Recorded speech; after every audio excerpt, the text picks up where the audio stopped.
connected to Galaxy Note 10 Lite.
Hindi Chanting.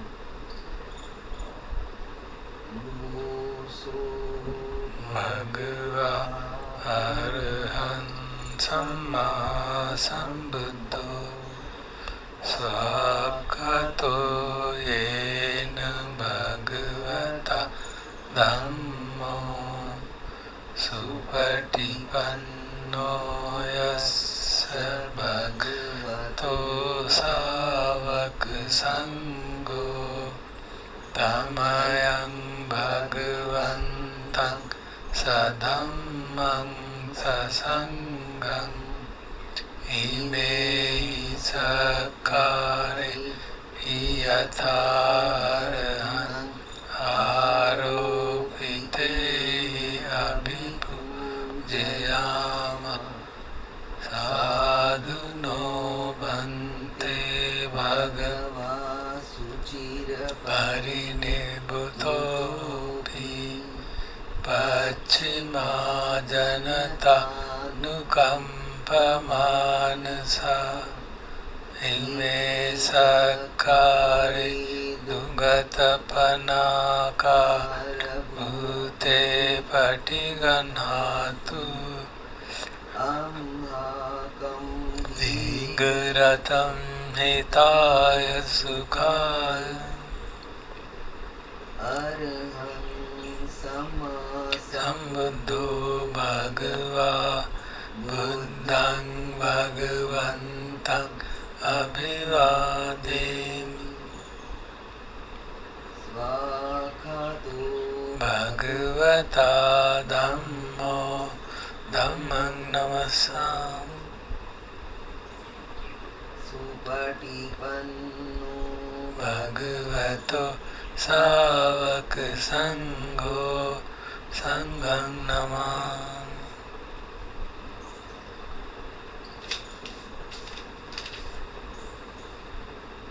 Handmayam Buddhanusati Nayam Karomasi Tam Pana Bhagavanta Evam Kalyana Kiti Saddho Abhugato Iti Piso Bhagava Arahan Samma Sambuddho Vidya Charana Sampanno Sugato Lokavidu Anuttaro Purisudhamma Sarati Sattha Deva Manussana Buddho Bhagavati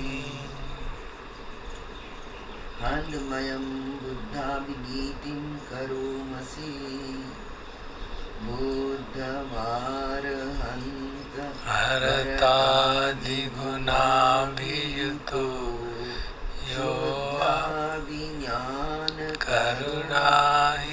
समागततो बोधेसियो सुजनतं कमलं वसुरो वन्दाम्यहं तमर्णं शिरसा जिनेन्दं बुद्धो सर्वपाणिनं शरणं खेममुत्तमं पठमानुसतिष्ठान वन्दामि तं शिरेण बुद्धस्मि दासो बुद्धो मे सामि केसरो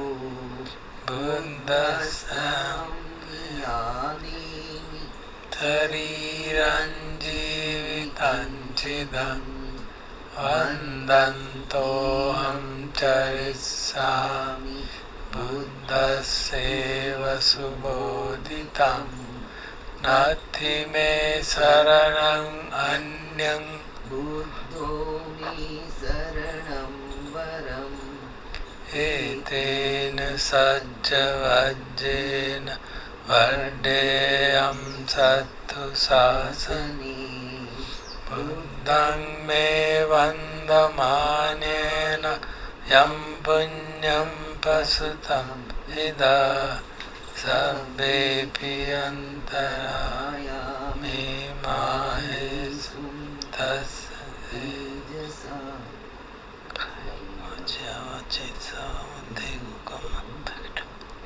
बुद्धो पटिगनाथोच्च कालान्तरे आनन्दमयं धम्मानुसतिनयं करोमसि स्वाखातो भगवता धम्मो सन्दिट्ठिको अकालिको एहिपस्सिको पनैको पच्चत्त वेदितव्यो विज्ञायति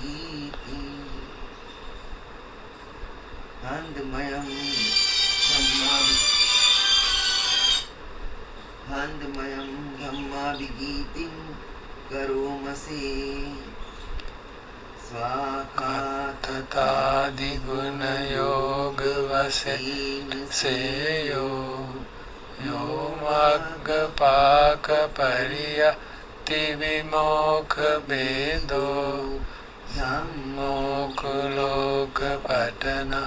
तदधारिधारी वन्दाम्यहं तमरवरद ममेतं धम्मो यो सर्वपाणिनं शरणं खेममुत्तमं द्वितीयानुसतिष्ठान वन्दामि तं शिरेण धम्मस्मि दासो धम्मो मे सामि केसरो धम्मस्यहं यादीनि शरीरं जीवितं चिदं वन्दन्तोऽहं चरिष्यामि धम्मस्यैव सुधम्मतं नास्ति मे शरणं अन्यं धम्मो मे शरणं वरम् एतेन सज्जवज्जेन वर्धेयं सत्तु शासने धम्मं मे मानेनायं पुण्यं प्रसुतं इदा सर्वेऽपि अन्तरायामि माहेषु तस्य तेजसा आज्ञावचित्सा धम्मे कुकम्मं बकटं धम्मो पण्डितनाथोच्च कालान्तरे संवरितम्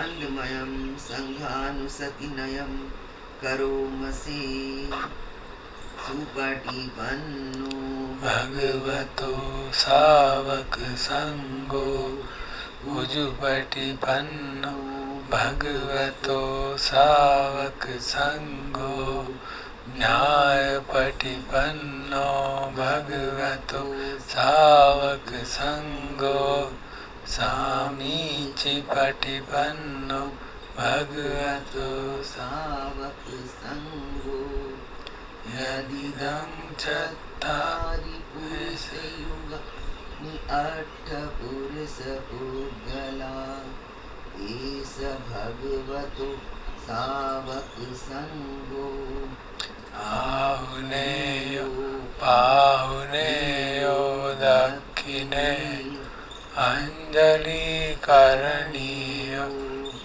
अनुत्तरं पुण्यकेत लोकसाति हन्दमयं संगाभिगीतिं करोमसि सधम्मजो सुपटिपत्ति गुणादियुक्तो यो अट्ठविदो हरि पुङ्गल संगसेतो शीलादि धम्म कवरा कायचितो वन्दामहं तमरि गणं सुशुद्धं संगो यो सर्वपाणिनं शरणं खेममुत्तमं ततीयानुसतिष्ठानं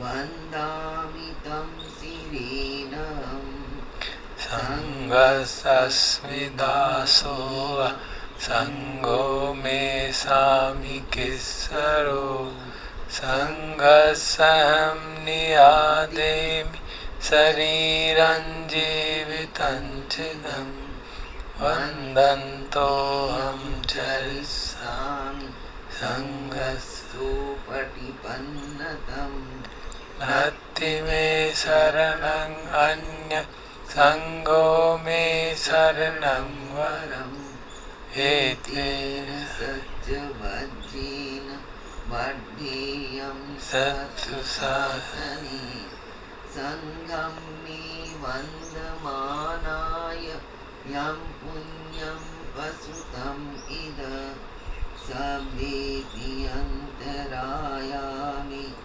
माहेषु तस्य तेजसा कायेन वाचा वाचेत्सव संगे गुकम्मं पकटम् संगो पटिगनाथ वचन्तं कालान्तरे संवरितं संगे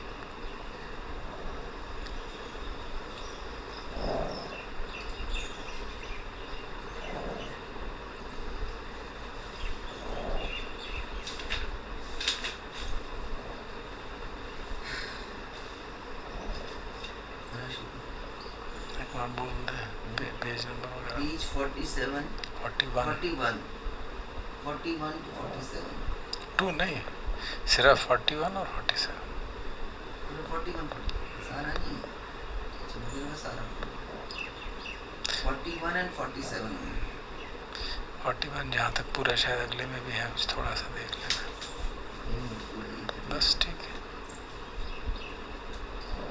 हंद बार बार अनुस्मरणीय 5 विषय हंदमयम अभिन्नः पंचवेखन पाठम बढ़ामसे आए हम बार बार विवेचन योग्य पाठ करें जरा धम्मोमि जरम अनतीतो मैं जरा धर्मा हूँ मैंने जरा को पराजित नहीं किया है व्याधि धम्मोमि व्याधिम अनतीतो मैं व्याधि धर्मा हूँ मैंने व्याधि को पराजित नहीं किया है मरण धम्मोमि मरणम अनतीतो मैं मरण धर्मा हूँ मैंने मृत्यु को पराजित नहीं किया है सब पेहि में पिएहि मना पेहि विना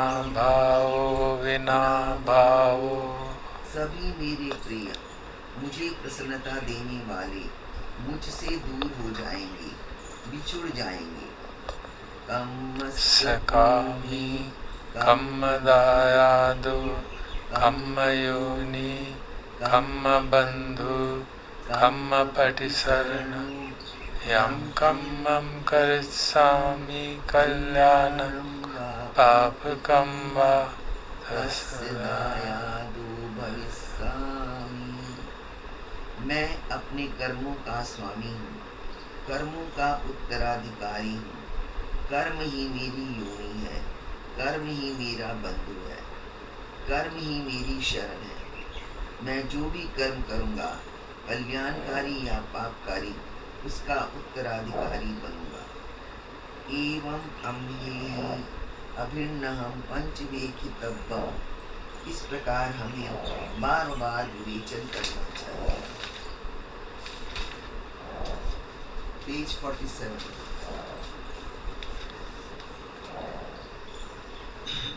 सच्ची एवं मिथ्या शरण। हंडमयम खीमा खीम शरण गमन परिदीपिका गाथा यो भणामसि। आई हम क्षेमवान एवं क्षेम रहित शरण की व्याख्या का पाठ करें। बहुमे शरणम यन्ति पब्बतानि वनानि च आराम रुक्ख चेत्यानि मनुष्या भय तज्जिता। वे भयाक्रांत मनुष्य बहुत प्रकार की शरण में जाते हैं, यथा पर्वतों, वनों, बगीचों, पेड़ों, चैत्यों में।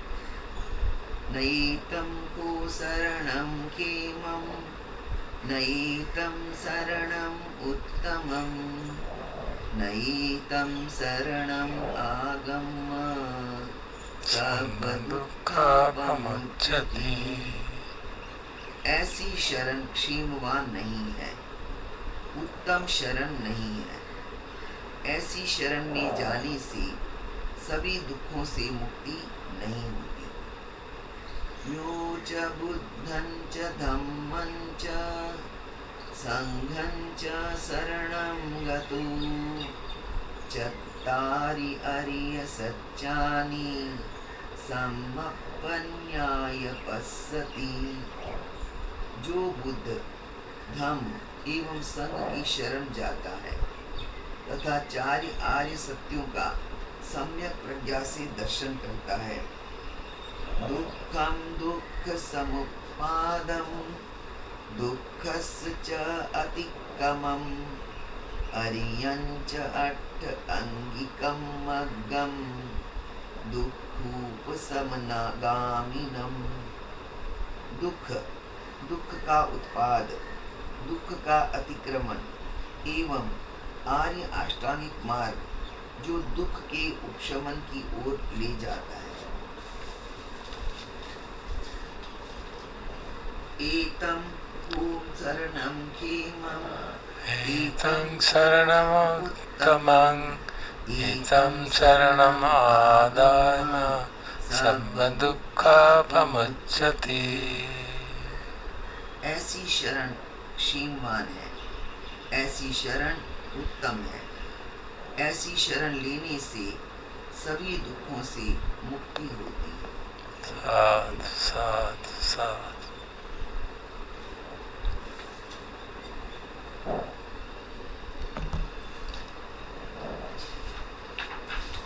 You'll now listen to Desana of Ajahn Chah, Knowing the World.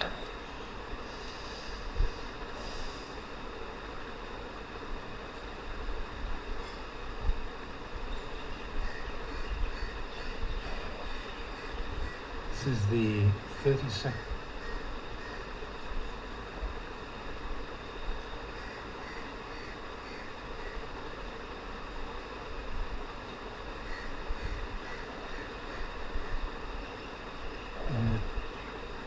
This collection, and it's entitled Knowing the World.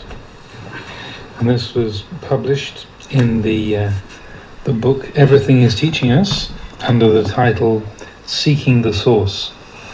So that was also this is also a Paul Breiter translation. He did all of the talks in that book, Everything is Teaching Us. And there's no indication of the date or the occasion that this was given. Knowing the world. All things, just as they are, display the truth. But we have biases and preferences about how we want them to be. Lokavidu means knowing the world clearly. The world is these phenomena, sabhava, abiding as they are. To sum it up simply, the world is arom, which means, it's a Thai word meaning all states or objects of mind. It comes from the Pali word aramana, meaning a mental object, whether happy or unhappy, internal or external. The world is arom. That's an easy way to put it. The world is arom. If we say world, that's pretty vast. Arom are the world is a lot simpler.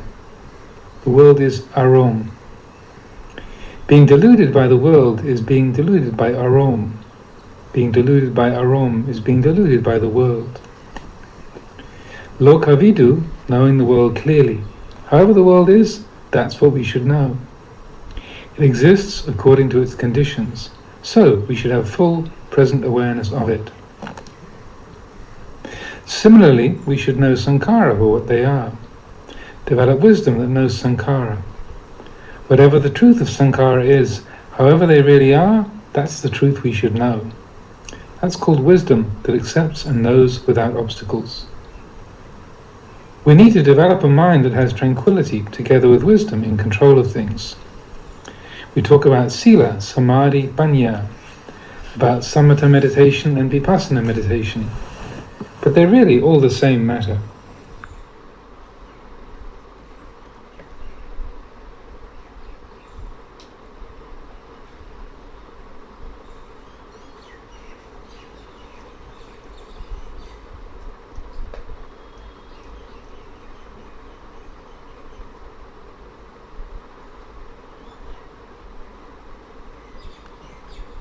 They are the same, but we divide them into different categories and get confused.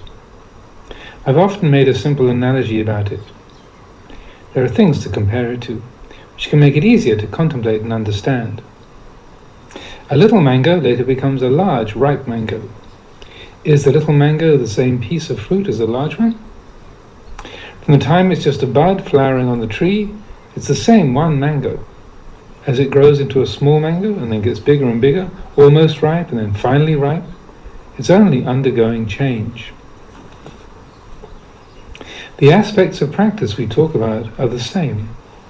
Sila simply means giving up wrongdoing. A person without sila is in a hot condition. Giving up wrongdoing and evil ways brings coolness, preventing harm or ill effects. The blessing that comes from this freedom from harmful effects is a tranquil mind. That is samadhi. When the mind is in samadhi, clean and pure, it will see many things. It's like water that is still and undisturbed. You can see your face in it. You can see things further away reflected as well. You can see the roof of a building over there. If a bird alights on the roof, you can see it. These factors are really all one, just like the one mango. The tiny fruit is that same one mango. The growing fruit is the same mango. The ripe fruit is the same mango. From green to yellow, it's the same mango. It's undergoing change, and that's why we see difference. Having this kind of simple understanding can put us at ease. Doubts will diminish. If instead we're relying on texts and seeking detailed explanations, we're likely to end up in confusion. So we have to watch our own minds. Bhikkhus, you should be watching over your minds. Those who watch over their minds shall escape the snares of Mara. Both Mara and his snares, and it depends on our own investigation. My way of practice was a little strange. After I ordained and started to practice, I had a lot of doubts and questions, but I didn't like to ask anyone about them very much. Even when I met Ajahn Mun, I didn't ask him many questions. I wanted to ask, but I didn't. I sat and listened to his teaching. I had questions, But I didn't ask. Asking someone else is like borrowing someone else's knife to cut something. We never come to have our own knife. That's the way I felt. So I didn't ask many questions of others. If I stayed with a teacher for a year or two, I'd listen to his discourses and try to work things out for myself. I would seek my own answers. I was different from other disciples, but I was able to develop wisdom. This way made me resourceful and clever. I didn't become heedless. Rather, I contemplated things until I could see for myself, increasing my understanding and removing my doubts. My advice is not to let yourself get wrapped up in doubts and questions. Let them go and directly contemplate whatever you are experiencing. Don't make a big deal out of any physical pleasure or pain that you experience. When you sit in meditation and start to feel tired or uncomfortable, adjust your position. Endure as much as you can, and then move. Don't overdo it. Develop a lot of mindfulness. That's the point. Do your walking and sitting meditation as much as you can. The aim is to be developing mindfulness as much as you can, knowing things fully. That's enough. Please take my words to contemplate. Whatever form of practice you're doing, when objects of mind arise, whether internally or externally, those are called arom. The one who is aware of the arom is called, well, whatever you want to call it, it's okay. You can call it mind. The arom is one thing, and the one who knows the arom is another. It's like the eye and the objects it sees. The eye isn't the objects, and the objects aren't the eye. The ear hears sounds, but the ear isn't the sound, and the sound isn't the ear. When there is contact between the two, then things happen. All states of mind, happy or unhappy, are called arom. Whatever they may be, never mind. We should constantly be reminding ourselves that this is uncertain. People don't consider very much that this is uncertain. Just this is the vital factor that will bring about wisdom. It's really important. In order to cease our coming and going and come to rest, we only need to say, this is uncertain.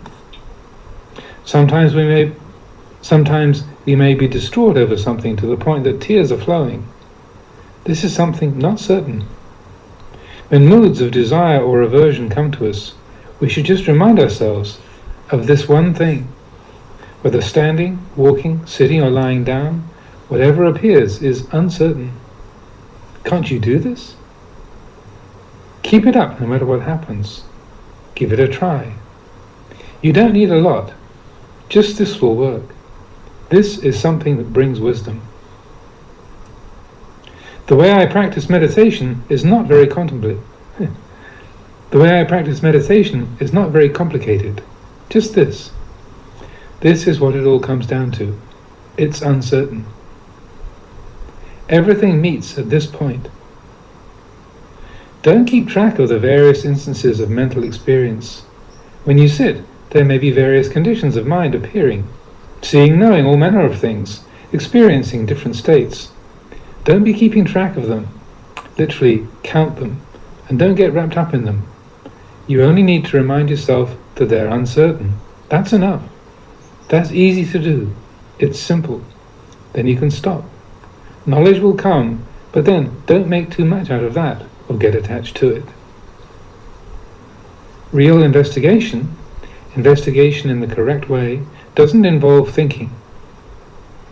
As soon as something contacts the eye, ear, nose, tongue or body, it immediately takes place of its own. You don't have to pick up anything to look at. Things just present themselves and investigation happens of its own. We talk about vitaka, initial thought. It means raising something up. Vichara is discursive thought.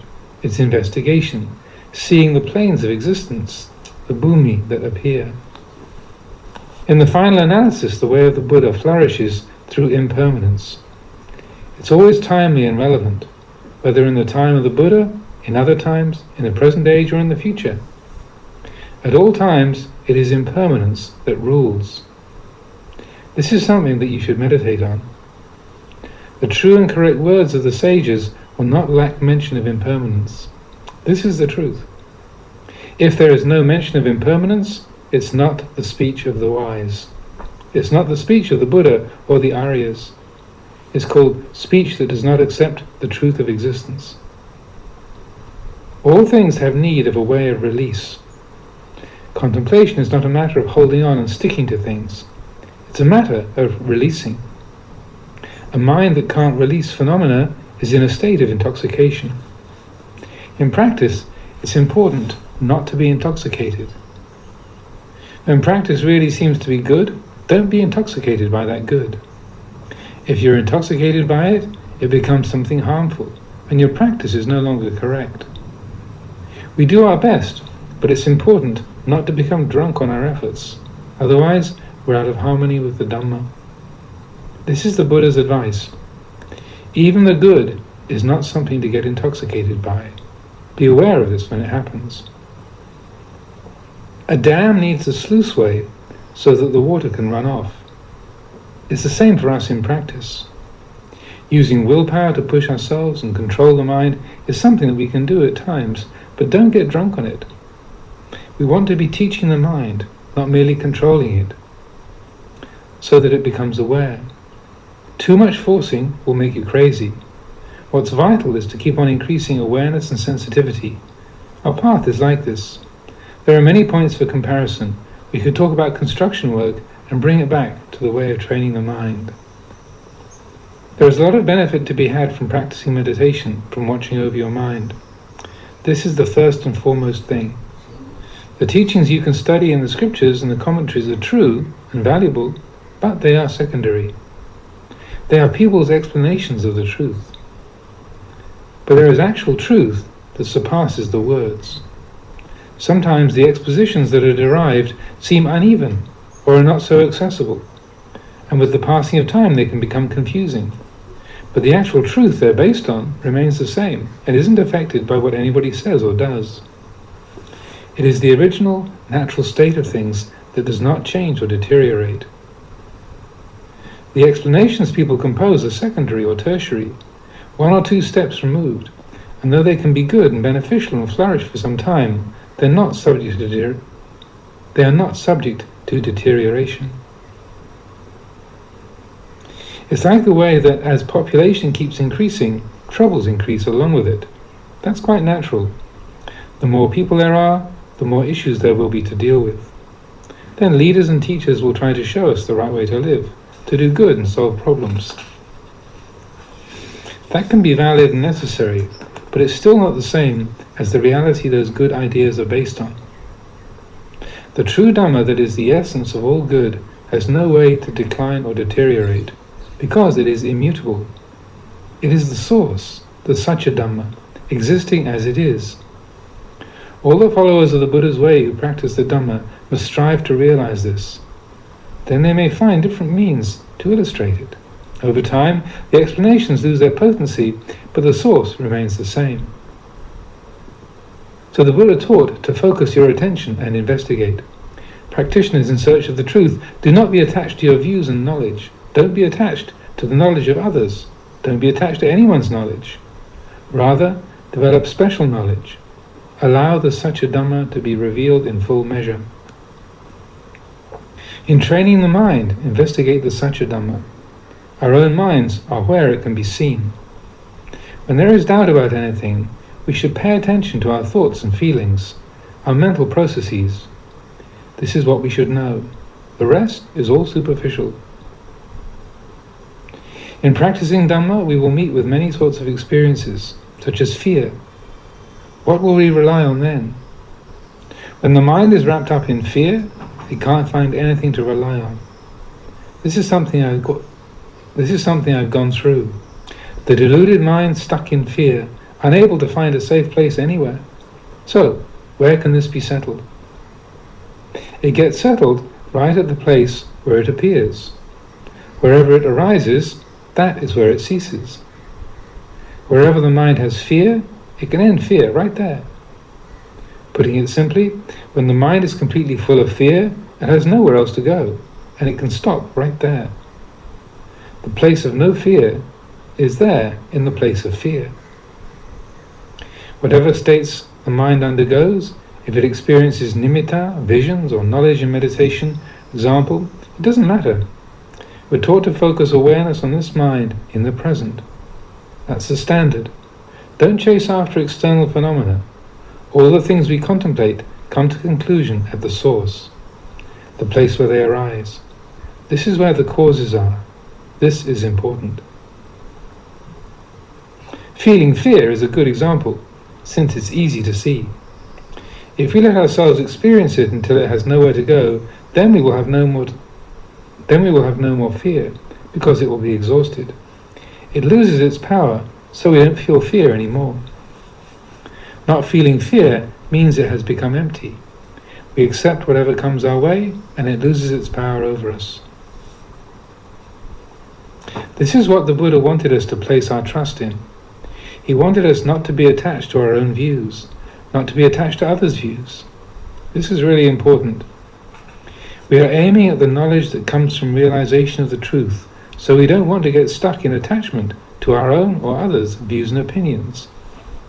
But when we have our ideas or interact with others, watching them contact the mind can be illuminating. Knowledge can be born in those things that we have and experience. In watching the mind and cultivating meditation, there can be many points of wrong understanding or deviation. Some people focus on conditions of mind and want to analyze them excessively, so their minds are always active. Or maybe we examine the 5 khandhas, or we go into further detail with the 32 parts of the body. There are so many such classifications that are taught for contemplation. So, we ponder and we analyze. Looking at the 5 khandha doesn't seem to get us to any conclusion, so we might go into the 32 parts, always analyzing and investigating. But the way I see it, our attitude towards these 5 khandhas, these heaps that we see right here, should be one of weariness and disenchantment, because they don't follow our wishes. I think that's probably enough. If they survive, we shouldn't be overly joyful to the point of forgetting ourselves. If they break up, we shouldn't be overly dejected by that. Recognizing this much should be enough. We don't have to tear apart the skin, the flesh and the bones. This is something I've often talked about. Some people have to analyze like that, even if they're looking at a tree. Students in particular want to know what merit and demerit are, what form they have, what they look like. I explain to them that these things have no form. Merit is in our having correct understanding, correct attitude. But they want to know everything so clearly, in such great detail. So I've used the example of a tree. The students will look at a tree, and they want to know all about the parts of the tree. Well, a tree has roots, it has leaves. It lives because of the roots. The students have to know, how many roots does it have? Major roots, minor roots, branches, leaves? They want to know all the details and numbers. Then they will feel they have a clear knowledge about the tree. But the Buddha said that a person who wants such knowledge is actually pretty stupid. These things aren't necessary to know. Just knowing that there are roots and leaves is sufficient. Do you want to count all the leaves on a tree? If you look at one leaf, you should be able to get the picture. It's the same with people. If we know ourselves, then we understand all the people in the universe without having to go and observe them. The Buddha wanted us to look at ourselves. As we are, so are others. We are all samanya lakkhana, that is, all things that are impermanent, unsatisfactory, and not self. All being of the same characteristics. All sankhara are like this. So we practice samadhi to be able to give up the defilements, to give birth to knowledge and vision, and let go of the 5 khandhas. Sometimes people talk about samatha, sometimes they talk about vipassana. I feel this can become confusing. Those who practice samadhi will praise samadhi, but it is just for the making the mind tranquil, so it can know those things that we've been talking about. Then there are those who will say, I don't need to practice samadhi so much. This plate will break one day in the future. Isn't that good enough? That'll work, won't it? I'm not very skilled in samadhi, but I already know that the plate must break one day. Yes, I take good care of it, because I'm afraid it will break, but I know that such is its future, and when it does break, I won't be suffering over that. Isn't my view correct? I don't need to practice a lot of samadhi, because I already have this understanding. You practice samadhi only for the developing of this understanding. After training your mind through sitting, you came to this view. I don't sit much, but I'm already confident that this is the way of phenomena. This is a question for us practitioners. There are many factions of teachers promoting their different methods of meditation. It can get confusing. But the real point of it all is to be able to recognize the truth, seeing things as they really are, and being free of doubt. As I see it, once we have correct knowledge, the mind comes under our command. What is this command about? The command is in anicca, knowing that everything is impermanent. Everything stops here when we see clearly, and it becomes the cause for us to let go. Then we let things be, according to their nature. If nothing is occurring, we abide in equanimity, and if something comes up, we contemplate. Does it cause us to have suffering? Do we hold on to it with grasping attachment? Is there anything there? This is what supports and sustains our practice. If we practice and get to this point, I think every one of us will realize genuine peace. Whether we're undertaking vipassana meditation or samatha meditation, just this is what it's all really about. But these days it seems to me that when Buddhists talk about these things according to the traditional explanations, it becomes vague and mixed up. But the truth, Satya Dhamma, isn't vague or mixed up. It remains as it is. So I feel it's better to seek out the source, looking at the way things originate in the mind. There's not a lot to this. Birth, aging, illness and death. It's brief, but it's a universal truth. So, see it clearly and acknowledge these facts. If you acknowledge them, you'll be able to let go.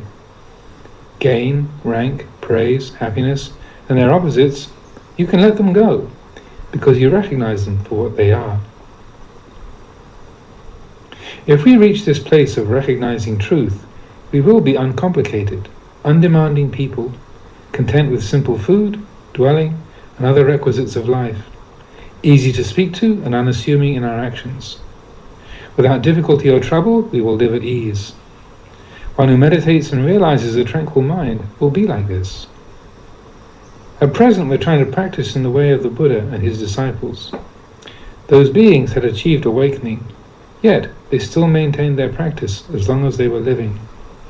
They acted for the benefit of themselves and for the benefit of others, yet, even after they had accomplished all that they could, they still kept up their practice, seeking their own and others' well-being in various ways.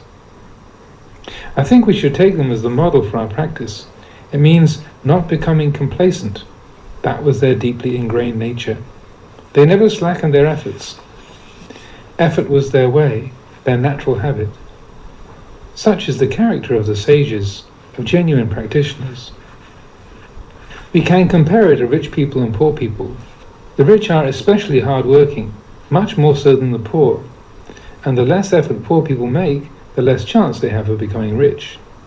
The rich have knowledge and experience a lot of things, so they maintain the habit of diligence in all they do. If we want to take a break or get some rest, we will find rest in the practice itself. Once we practice to get to the goal, know the goal, and be the goal, then when we are active, there's no way to incur a loss or be harmed. When we're sitting still, there's no way we can be harmed. In all situations, nothing can affect us. Practice has matured to fulfillment, and we've reached the destination. Maybe today we don't have a chance to sit and practice samadhi, but we're okay. Samadhi doesn't mean only sitting. There can be samadhi in all postures. If we are really practicing in all postures, we will enjoy samadhi thus. There won't be anything that can interfere. Such words as, I'm not in a clear state of mind now, so I can't practice. These will not be heard. We won't have such ideas. We'll never feel that way. Our practice is well developed and complete. This is how it should be. When we're free of doubt and perplexity, we stop at this point and contemplate. You can look into this. Self-view, skeptical doubt, superstitious attachment to rites and rituals. The first step is to get free of these. The mind needs to get free of whatever sort of knowledge you gain. What are they like now? To what extent do we still have them? We are the only ones who can know this. We have to know for ourselves. Who else can know better than we? If we're stuck in attachment to self-view, doubt, superstition here, have doubt here, are still groping here, then there is the conception of self here. But now we can only think. If there is no self, then who is it that takes an interest and practices? All these things go together. If we come to know them through practice and make an end of them, we live in an ordinary way. Just like the Buddha and the Aryas. They live just like worldly beings. They used the same language as worldly beings. Their everyday existence wasn't really different. They used many of the same conventions. Where they differed was that they didn't create suffering for themselves with their minds. They had no suffering. This is the crucial point. They went beyond suffering, extinguishing suffering. Nibbana means extinguishing suffering, extinguishing heat and torment, extinguishing doubt and anxiety. There's no need to be in doubt about the practice. Whenever there is doubt about something, don't have doubt about the doubt. Look directly at it and crush it like that. In the beginning, we train to pacify the mind. This can be difficult to do. You have to find a meditation that suits your own temperament. That will make it easier to gain tranquility. But in truth, the Buddha wanted us to return to ourselves, to take responsibility and look at ourselves. Anger is hot. Pleasure, the extreme of indulgence, is too cool. The extreme of self-torment is hot. We want neither hot nor cold. Know hot and cold. Know all things that appear.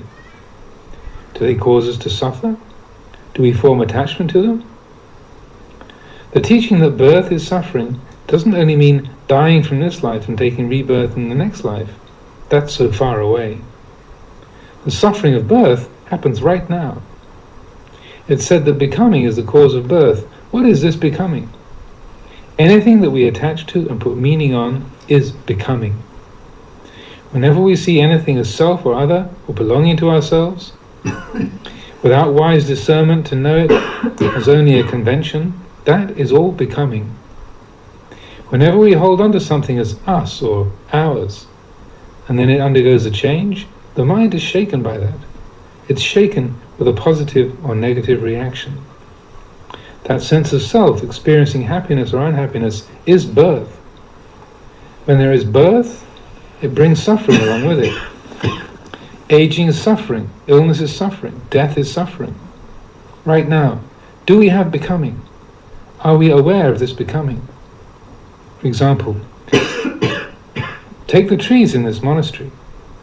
The abbot of the monastery can take birth as a worm in every tree in this monastery if he isn't aware of himself. If he feels that it really is his monastery, this grasping at my monastery with my orchard and my trees, is the worm that latches on there. If there are thousands of trees, he will become a worm thousands of times. This is becoming. When the trees are cut or meet with any harm, the worms are affected. The mind is shaken and takes birth with all this anxiety. Then there's the suffering of birth, the suffering of aging, so forth. Are you aware of the way this happens? Well, those objects in our homes or our orchards are still a little far away. Let's look at ourselves right now, sitting here. We're composed of the 5 aggregates and the 4 elements. These sankhara are designated as self. Do you see these sankhara and the suppositions as they really are? If you don't see the truth of them, there is becoming, being gladdened or depressed over the 5 khandha, and we take birth with all the resultant sufferings. This rebirth happens right now, in the present. This glass isn't broken now, and we're happy about it. But if this glass breaks right now, we're upset right now. This is how it happens. Being upset or being happy without any wisdom in control. One only meets with ruination this way. You don't need to look far away to understand this. When you focus your attention here, you can know whether or not there is becoming. Then, when it's happening, are you aware of it? Are you aware of convention and supposition? Do you understand them? It's the grasping attachment that is the vital point, whether or not we are really believing in the designations of me and mine. This grasping is the worm, and it is what causes birth. Where is this attachment? Grasping onto form, feeling, perception, thoughts and consciousness. We attach to happiness and to unhappiness, and we become obscured and take birth. It happens when we have contact through the senses. The eyes see forms, and it happens in the present. This is what the Buddha wanted us to look at, to recognize becoming and birth as they occur through our senses. If we know the inner senses and the external objects, we can let go, internally and externally. This can be seen in the present. It's not something that happens when we die from this life. It's the eye seeing forms right now, the ear hearing sounds right now, the nose smelling aromas right now. Are you taking birth with them? Be aware and recognize birth right as it happens. This way is better. To do this requires having wisdom to steadily apply mindfulness and clear comprehension. Then you can be aware of yourself and know when you're undergoing becoming and birth. You won't need to ask a fortune teller. I have a Dhamma friend in central Thailand. In the old days, we practiced together, but we went our separate ways long ago. Recently I saw him. He practices the foundations of mindfulness, reciting the sutta and giving discourses on it. But he hadn't resolved his doubts yet. He prostrated to me and said, "Oh, Ajahn, I'm so happy to see you."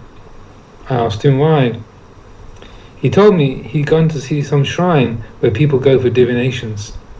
He held the Buddha statue and said, "If I have already attained the state of purity, may I be able to raise up this statue.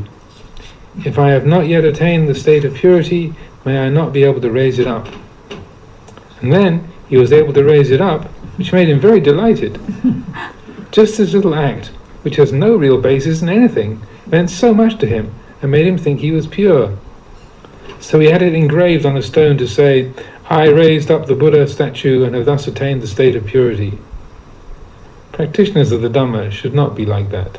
He didn't see himself at all. He was only looking outside and seeing external objects made of stone and cement. He didn't see the intentions and movements in his own mind in the present moment. When our meditation is looking there, we won't have any doubts. So, the way I see it, our practice may be good, but there's no one who can vouch for us. Like this chapel we're sitting in. It was built by someone with a 4th grade education. He did a great job, but he has no brand name. He can't provide the guarantee or vouch for himself, showing qualifications like an architect who has the full training and education, but he does it well. The Satya Dhamma is like this. Even though we haven't studied much and don't know the detailed explanations, we can recognize suffering. We can recognize what brings suffering, and we can let go of it. We don't need to investigate the explanations or anything else. We just look at our minds. Look at these matters. Don't make your practice confusing. Don't create a bunch of doubts for yourself. When you do have doubt, control it by seeing it as merely what it is, and let go. Really, there is nothing. We create the sense that there is something, but really, there's nothing. There is anatta, not self. Our doubtful minds think that there is something, and then there's atta. Then meditation becomes difficult because we think we have to get something and become something. Are you going to practice meditation to get or be something? Is that the correct way? It's only tanha that gets involved in having and becoming.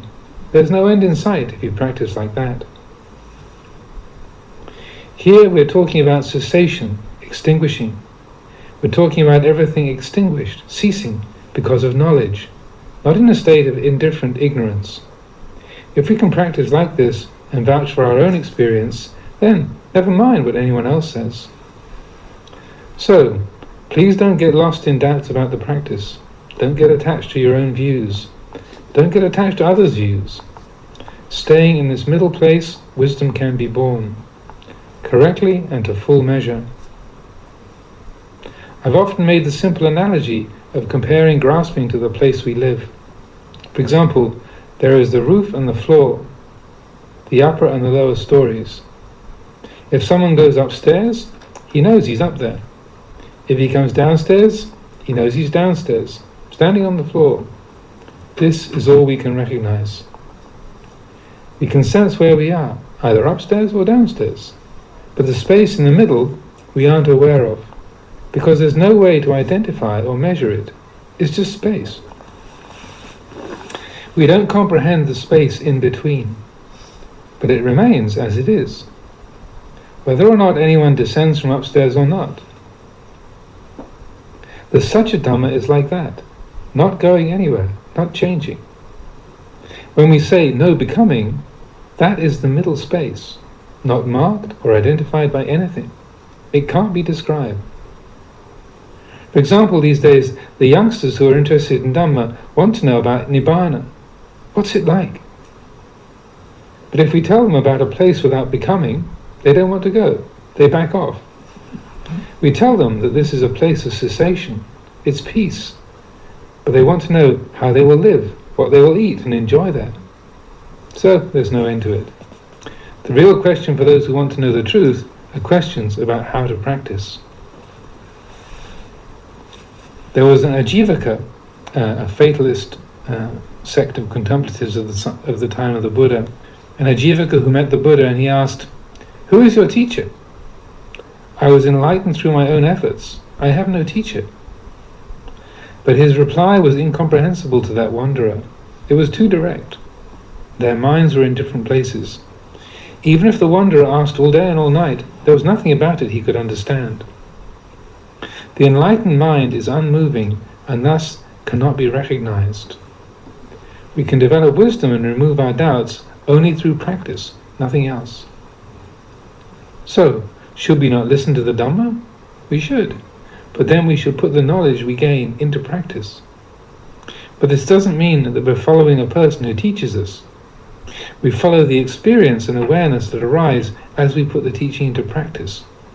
For instance, we feel, "I really like this thing. I like doing things this way." But then we let go of that object of attraction when we see that it is contrary to Dhamma. This is what the knowledge is for. A lot of talk. You're probably tired by now. Do you have any questions? Well, you probably do. You should have awareness in letting go. Things flow by and you let them go, but not in a dull, indifferent manner, without seeing what is happening. There has to be mindfulness.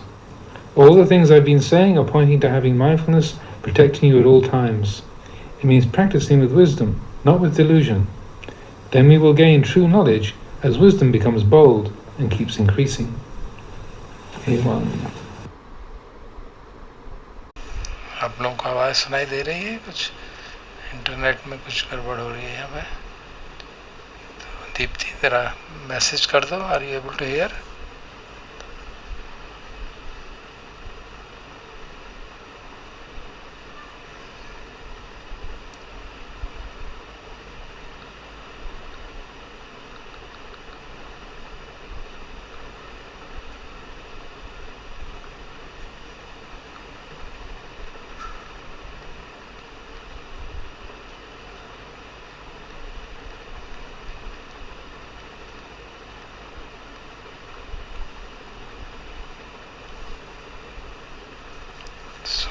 आज की talk थी knowing the world, जो लोक विदु जिसे कहा जाता है, भगवान का एक एपिथेट है।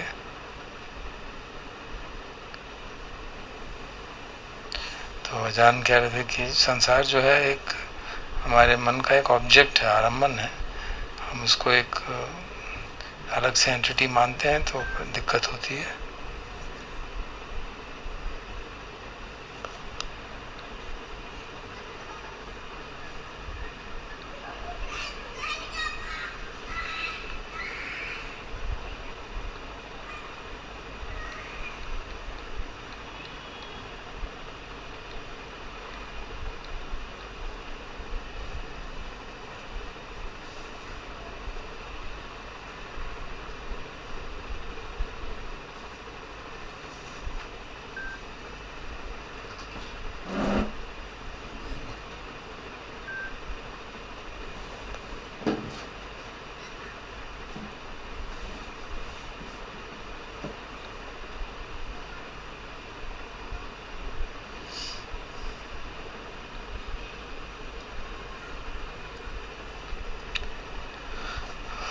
I think it should be okay now. It is cleared. Okay. So आज की टॉक का टाइटल था नोइंग द वर्ल्ड अर्थात लोकविदु, जो भगवान का एक एपिथेट है। तो अजान कह रहे थे कि जो संसार है वो हमारे मन का एक ऑब्जेक्ट है, उसको उस तरह से देखना चाहिए और प्रसन्न हो अप्रसन्न हो उसको देख के बाहर भीतर सब एक ही चीज़ है।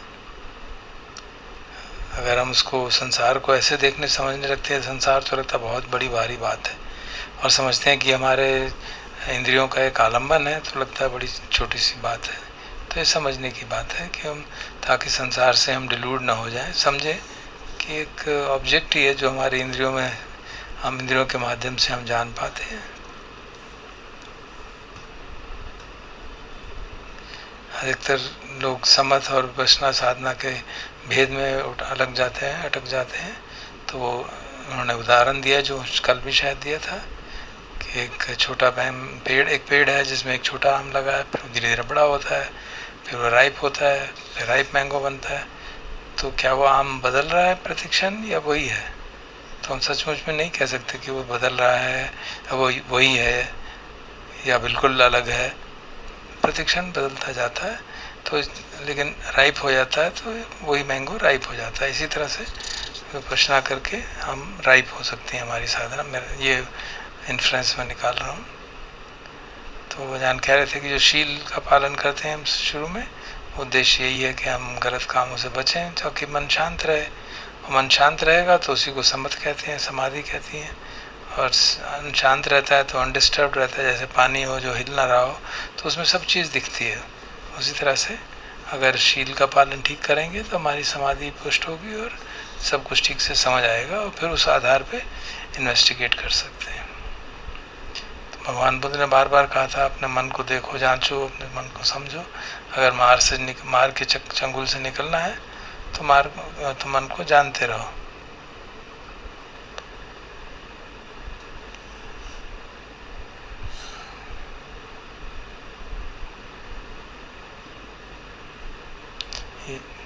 ये बहुत सरल सी बात है और अगर हम इस आधार पे काम करें, अपने मन को वॉच करके जो मिले वही, तो शायद जो भी डाउट्स आएंगे वो अपने आप समाप्त हो जाते हैं। तो अपना उदाहरण दे रहे थे कि मेरी ऐसी आदत थी कि मैं सवाल ज़्यादा नहीं पूछता था। अजान मन के पास भी मैं गया तो मैंने ज़्यादा सवाल नहीं पूछे, उनकी देसना सुन ली और मेरा यही अभ्यास रहता था कि मैं अपनी समझ से, अपने कंटेम्पलेशन से ही अपने डाउट्स रिमूव कर पाऊँ।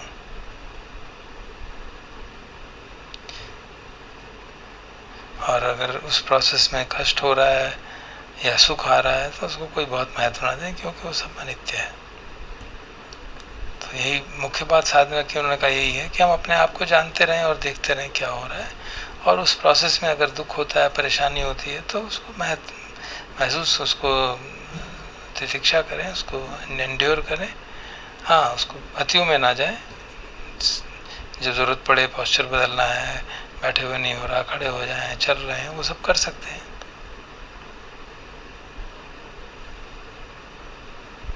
और जो आलम्बन है उसको जानने वाला कौन है?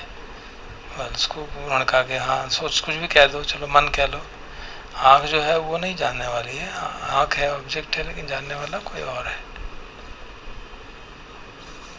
मुख्य बात हमको जो साधना में सीखनी चाहिए वो ये है कि जो भी हमारा अनुभव हो रहा है वो अनिश्चित है, अनित्य है। अनित्यता को जाना निश्चितता की तरफ ले जाते हैं।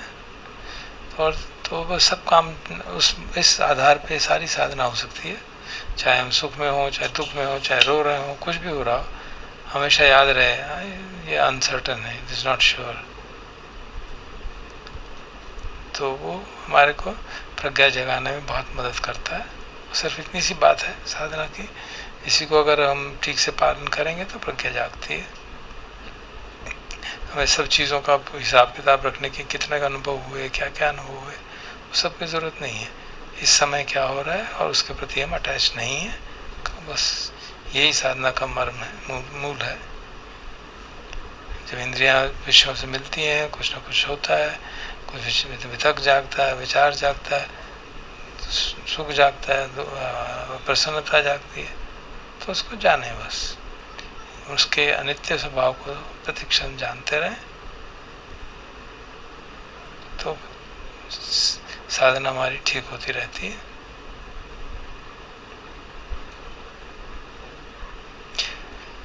जो भी आर्यजन है उनकी शिक्षा में अनित्य की बात हमेशा आएगी, और अगर सनित्य की बात नहीं आ रही तो डाउट करना चाहिए कि ये बुद्धों की शिक्षा नहीं है।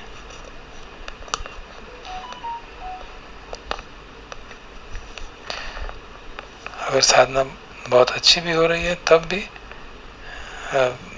उससे इंटॉक्सिकेट ना हो जाओ, उससे अपने आप को ज़्यादा महत्व ना देने लगो। अच्छी बात, साधना अच्छी हो रही है लेकिन उसमें अहम मत जगने दो।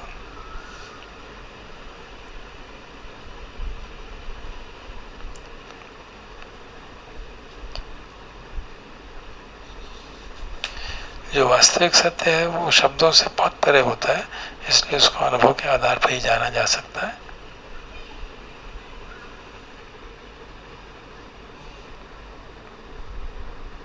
और वो किसी एक्सप्लेनेशन से, किसी कमेंट्री से, उससे उसको कोई फर्क नहीं पड़ता। अगर हम शुद्ध चित्त से उसको जानने का प्रयास करेंगे तो ये जो उसके एक्सप्लेनेशंस हैं उन सब की ज़्यादा आवश्यकता नहीं महसूस होती।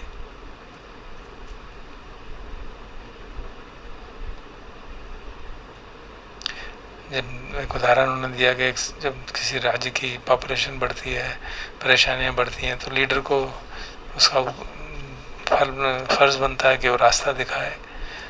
और लेकिन हम ये सब भी अच्छा भी करे तो लेकिन फिर भी वो सिर्फ भासमान सत्य पे आधारित है।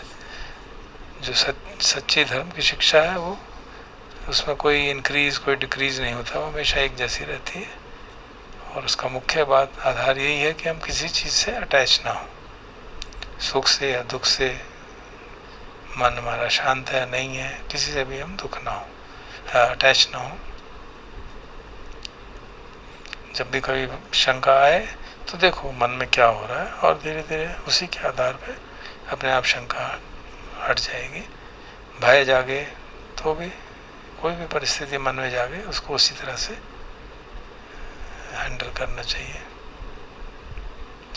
कई बार भय जागता है तो हम सोचते हैं कहीं जाके बैठ जाएं जहाँ पे हमें भय ना जागे, वो उचित नहीं है। कहीं और जिसको ऐसी जगह नहीं मिलेगी भय सी जहाँ पे भय ना जागे। भय को हटाना है तो भय के साथ रहना पड़ेगा। जहाँ पे भय जागता है वहीं पे भय समाप्त होता है।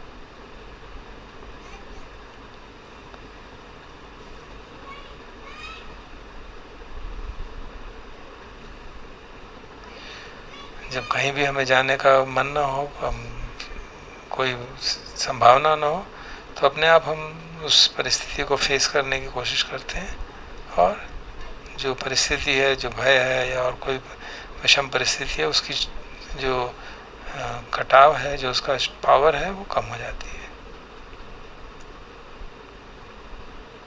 मुख्य बात वही फिर रिपीट की कि अपने विचारों से या दूसरों के विचारों से अटैच मत हो, इन्वेस्टिगेट करो।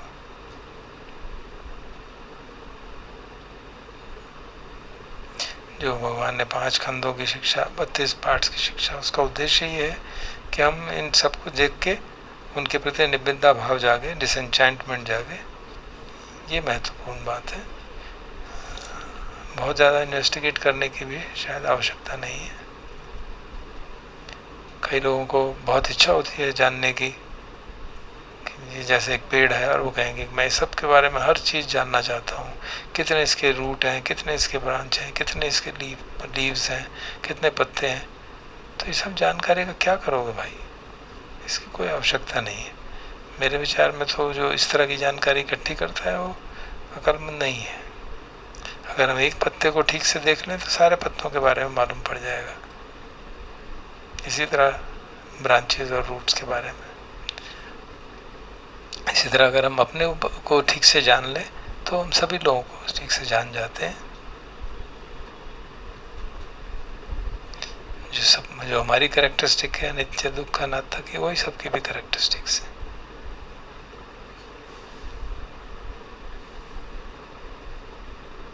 तो समथ और विपश्यना का जो भेद की बात होती है, समथ का उद्देश्य बस यही है कि मन को थोड़ा शांत कर लें और फिर हम उससे आधार पर इन्वेस्टिगेशन कर सकें।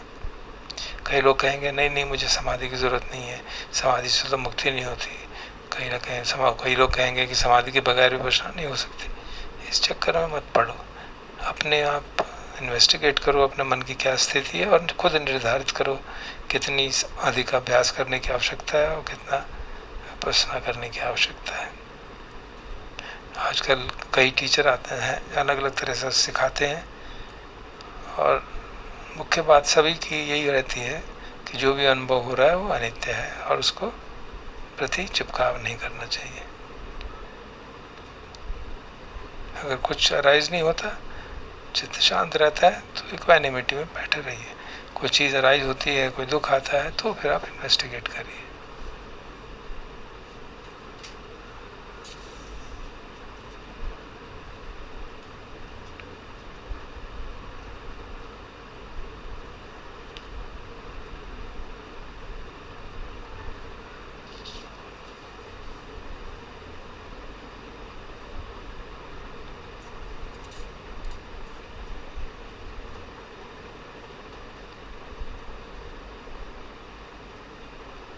हमें भगवान बुद्ध और उनके डिसाइपल्स को अपना आदर्श बनाना चाहिए और देखना चाहिए किस तरह से हो रहा है। जीवन जीते थे, वो सब अरहंत होने के बावजूद भी साधना करते थे, तो हमको भी उससे प्रेरणा लेनी चाहिए।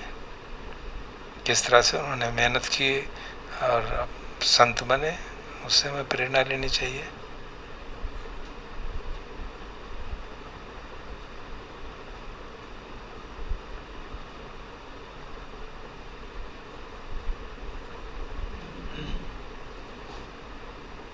फिर वही बात थी शांति, समथ और विपश्यना की।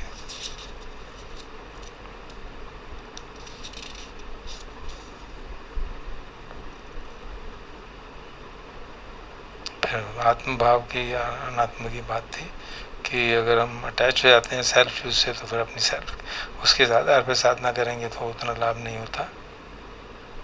कई बार लोग ऐसे सवाल पूछते हैं कि अगर सेल्फ ही नहीं है तो साधना में क्या इंटरेस्ट लेना है। ये समझ की कमी की बात है।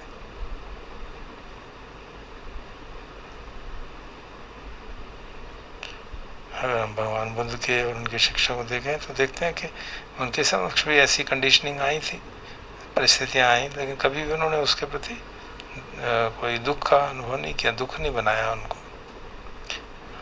जो निर्माण की बात करते हैं उसका मतलब है एक्सटिंग्विशिंग होता है। तो जो सब चीज़ें के प्रति जो अटैचमेंट है उसको ख़त्म कर देना ही निर्वाण का साक्षात्कार के बराबर होता है।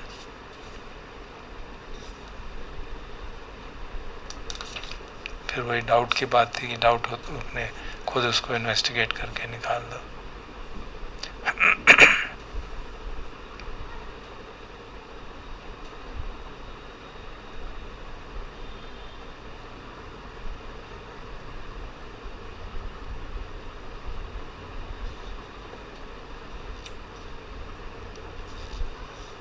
अपने वही बार बार वही बात आ रही है, रिपीट हो रहा था। अपने ऊपर देखें और कभी जो संस्कार हैं उनका वो बहुत एक तरह से समझ सकते हैं गर्मी पैदा करते हैं अंदर, और चित्त शांत करने की क्या आवश्यकता है उसलिए सब वो समझा रहे थे। और संसार के किसी भी चीज़ के ऊपर, किसी भी एक्सपीरियंस पे अगर हम वैल्यू रखते हैं कि ये बहुत महत्वपूर्ण है, तो उसके साथ हमारी भव तृष्णा जुड़ जाती है, और फिर भव के बाद जाति जरा मृत्यु वो सब प्रत्यय समुत्पाद का काम चल जाता है। उन्होंने उदाहरण दिया जैसे कि ये जो मोनेस्ट्री है, यहाँ पे बहुत सारे पेड़ हैं। अब अगर एबट इसके साथ अटैच्ड है, हर एक पेड़ के साथ, ये मेरे पेड़ है मुझे ध्यान से रखना है, तो समझ लो कि हर पेड़ के अंदर वो एक कीड़े के रूप में जन्म ले रहा है। वो समझाने की बात है। इसको लिटरली नहीं माने कि जैसे कीड़ा पेड़ में रहता है उसी तरह एबट की हालत हो जाएगी कि वो हर पेड़ के बारे में चिंता कर रहा है, क्योंकि उसको हर पेड़ के बारे में एंग्जाइटी है।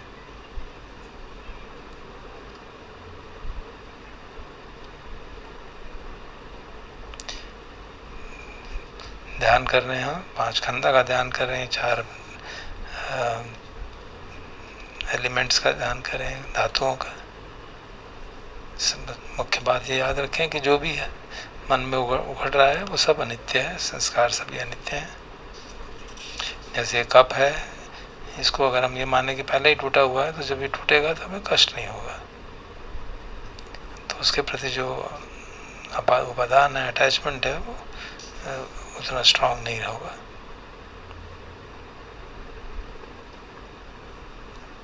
और 5 खंडों का जो पैराडाइम है उसको इंद्रियों के माध्यम से भी देखना, साथ रिलेट करना चाहिए कि जैसे आँखों से कुछ चीज़ देखते हैं तो क्या असर पड़ता है और कहाँ जाके हम अटैचमेंट हो जाती है, और वहाँ बिकमिंग, और बिकमिंग से बर्थ, जो प्रतीति समुत्पाद है उसकी ओर हिंट कर रहे थे। कहते हैं एक हमारा मित्र था, मैं बहुत साथ हम साधना करते थे, बहुत वर्षों बाद उससे मिला, अलग हो गए, हम अलग अलग रास्ते चले। तो सती पठान की साधना करता है, लेकिन अभी भी मुझे लगता है उसके कई डाउट्स हैं। जैसे वो बता रहा था कि मैं एक श्राइन में जा रहा हूँ एक मूर्ति लेके, और अगर मैं मूर्ति को ऊपर तक उठा पाया तो मैं मान लूँगा कि मैं शुद्ध हूँ। इस तरह की बातें जो करे उसके बारे में क्या कह सकते हैं? ये सचमुच में अच्छी साधना नहीं है, इस तरह की बातें जो अपने को शुद्ध डिक्लेयर करने के लिए एक मूर्ति की आवश्यकता है जिसको।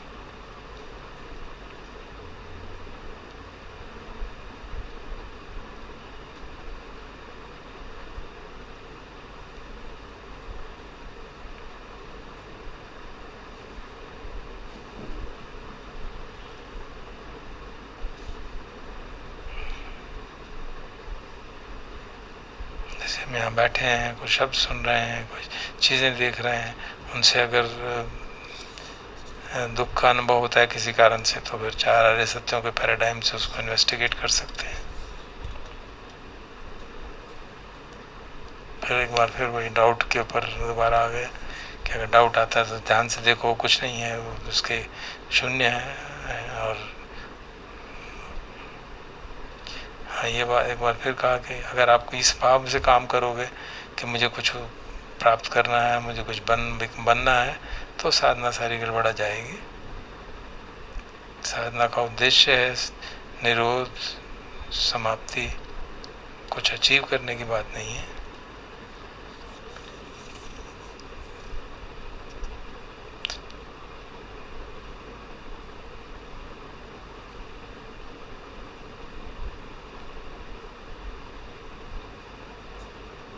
उदाहरण दिया कि हम जहाँ रह रहे हैं वहाँ पे अगर ग्रैस्पिंग हो जाए, तो मान लीजिए ऊपर नीचे का घर है, कभी ऊपर रह रहे हैं फिर नीचे के बारे में, नीचे रह रहे हैं ऊपर के बारे में,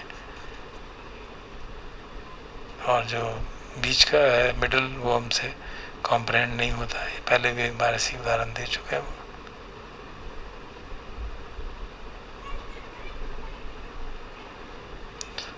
फिर बताने के आजकल के लोग अगर कहें कि निर्वाण के बारे में पूछते हैं, फिर उनसे कहो निर्वाण का मतलब है निरोध, तो उनको पसंद नहीं आता। कहो निर्वाण का मतलब है भाव निरोधा, तो उनको पसंद नहीं आता, क्योंकि वो कुछ बनना चाहते हैं, वो कुछ करना चाहते हैं।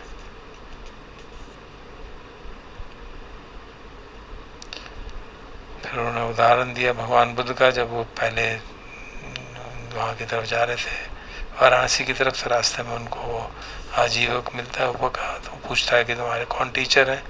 तो भगवान कहते हैं नहीं, मेरा कोई टीचर नहीं, मैं फुल्ली सेल्फ रियलाइज्ड हूँ।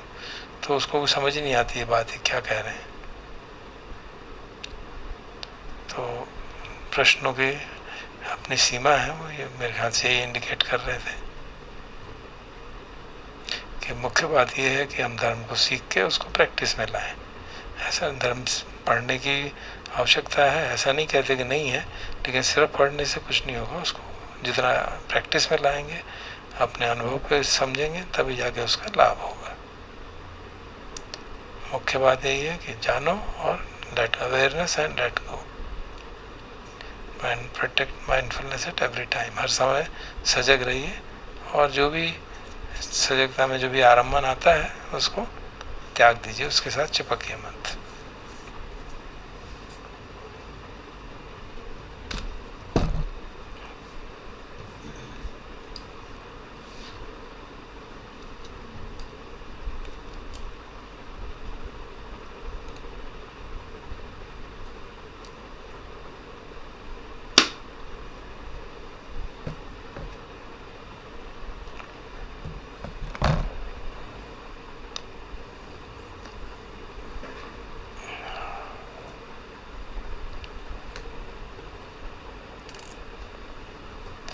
अब थोड़ी देर बुद्धानुसति का अभ्यास करते हैं।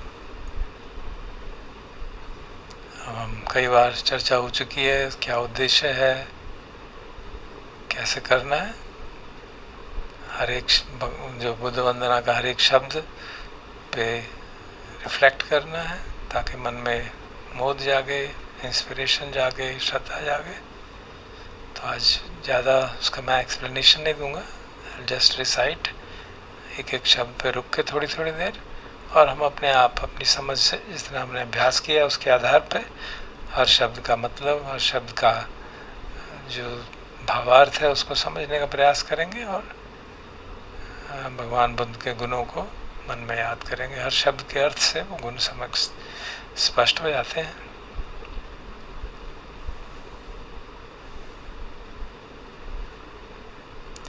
इति पिसो भगवा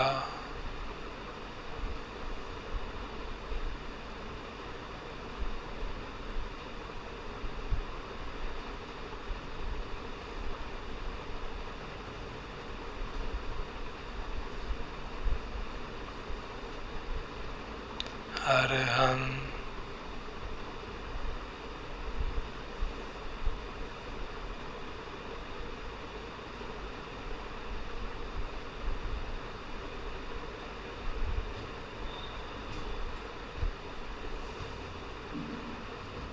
सम्मा संबुद्धो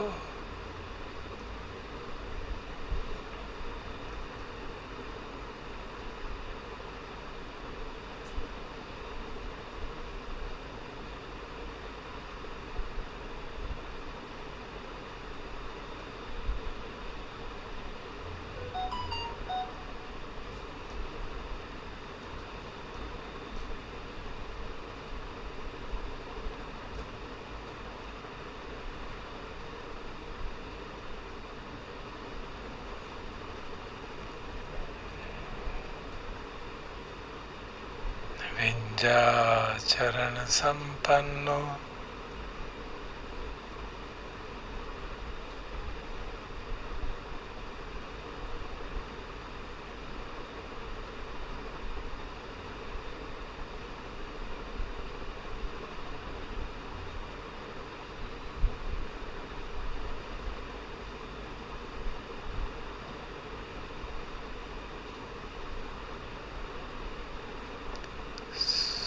सुगतो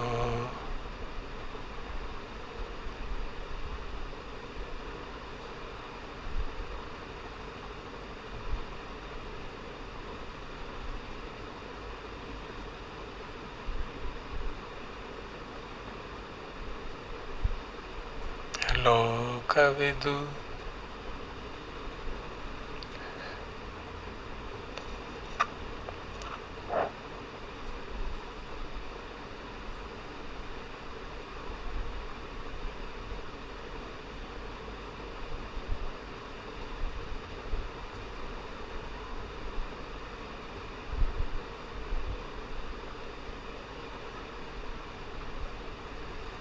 अनुत्तरो पुरुष धम्म सारथि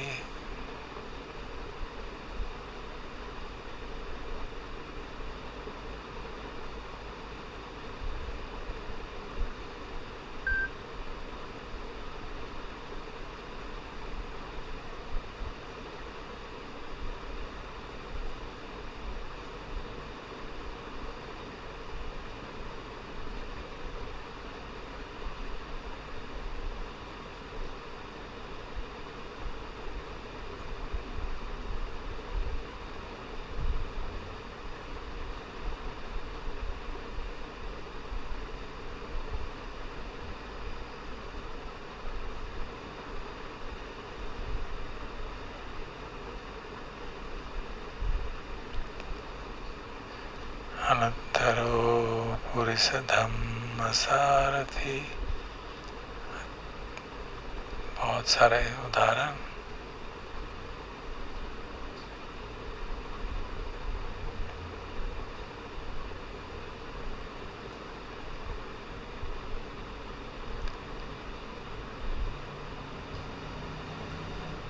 सत्ता देव manusanam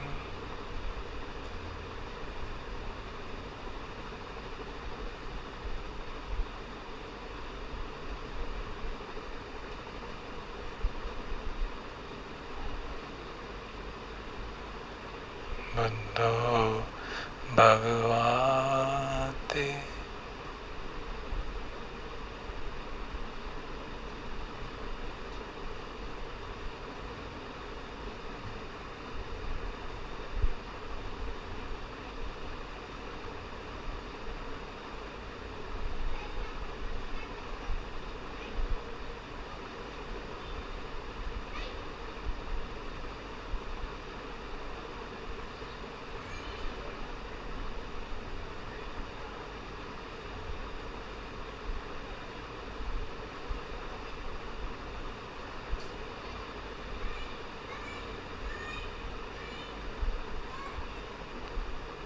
और जगह जैसे हम चैंटिंग में करते हैं, बुद्धो सशुद्धो करुणा महान नवो, करुणा के महासागर,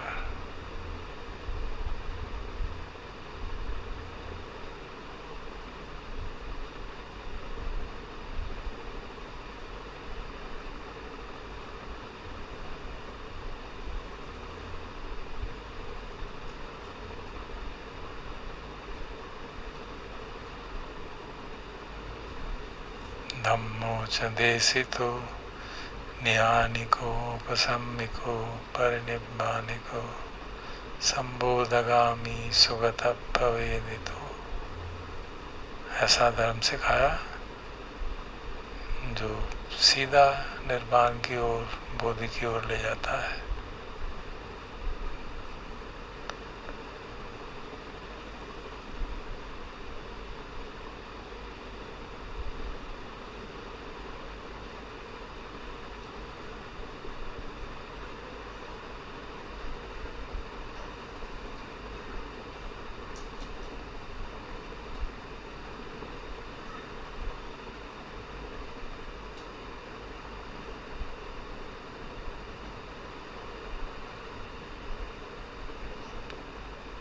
गुणों को याद करके मन में श्रद्धा जागती है, विश्वास जागता है कि हम ऐसी महापुरुष के मार्ग पे, बताए मार्ग पे चल रहे हैं, जो खुद सम्यक संबुद्ध हुए, जिनके जीवन काल में हजारों नहीं लाखों लोग मुक्ति के स्रोत में विभिन्न परिस्थिति अवस्थाओं में पहुँचे। तो कॉन्फिडेंस होता है कि हम भी पहुँच ही जाएंगे, हम भी मुक्ति के स्रोत में पांव रख ही देंगे।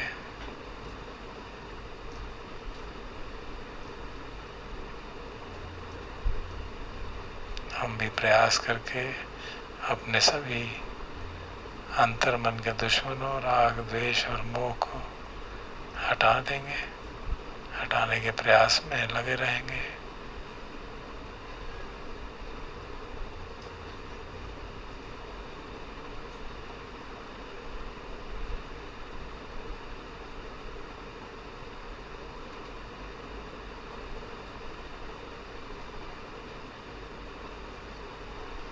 इस प्रकार नेगेटिव स्टेट से माइंड को अपलिफ्ट करने में, प्रसन्न करने में, और जब मन प्रसन्न हो जाए तो फिर समाधि का अभ्यास कर सकते हैं और हमारी साधना आगे बढ़ सकती है।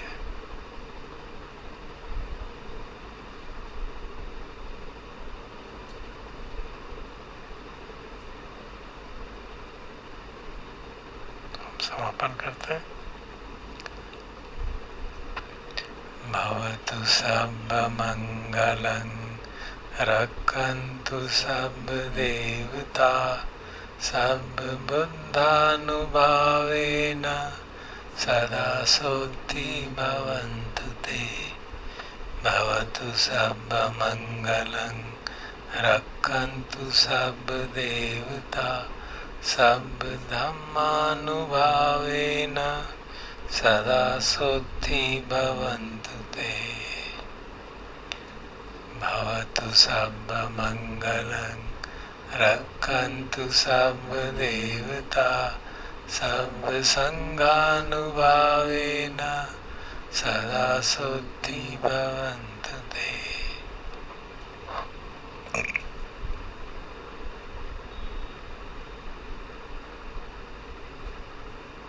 अरहं सम्मा सम्बुद्धो भगवा बुद्धं भगवन्तं अभिवादेमि। स्वागतो भगवता धम्मो धम्मं नमस्सामि।